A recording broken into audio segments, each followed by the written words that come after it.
আসর করেছে আপনার যে ডিসেম্বর থেকে জুনের ভিতরে এর মধ্যে বলতে থাকতে হবে ডিসেম্বরের আগেই নির্বাচন দিতে হবে। আপনারা আমাদেরকে সংস্কারের কলা দেখাচ্ছেন। প্রথম পর্যায়ে একবার উদ্বোধন করেছেন আলোচনা, দ্বিতীয় পর্যায়ে আবার উদ্বোধন করবেন, তৃতীয় পর্যায়ে গিয়ে আবার আপনারা এটা একত্রিত করবেন। এইভাবে আপনারা আমাদেরকে সংস্কারের কলা দেখাচ্ছেন। সংস্কার হবে, সংস্কার আমাদের প্রধানতম এজেন্ডা। তার চাইতেও বেশি জোরে বিচার হবে ফ্যাসিবাদীদের বিরুদ্ধে, যারা মানবতা বিরোধী অপরাধে জড়িত ছিল। সবাইকে কাঠগড়ায় নিয়ে আসা হবে আমাদের সর্বোচ্চ এজেন্ডা। কিন্তু নির্বাচন বাংলাদেশের মানুষকে এই ডিসেম্বরের মধ্যে দিবেন বলে যে আপনি আশ্বস্ত করেছিলেন আমাদের সামনে, পরবর্তীতে আপনি সরে গেলেন, সেটা ঠিক করেন নাই।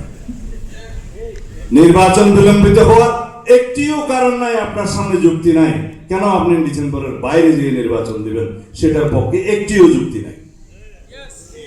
কিন্তু শুধু বলেন ডিসেম্বর থেকে জুন, ডিসেম্বর থেকে জুন। কেন আসর করেছে আপনার যে ডিসেম্বর থেকে জুনের ভিতরে এর মধ্যে বলতে থাকতে হবে ডিসেম্বরের আগেই নির্বাচন দিতে হবে? বাংলাদেশের মানুষের দাবি, আমাদের দাবি।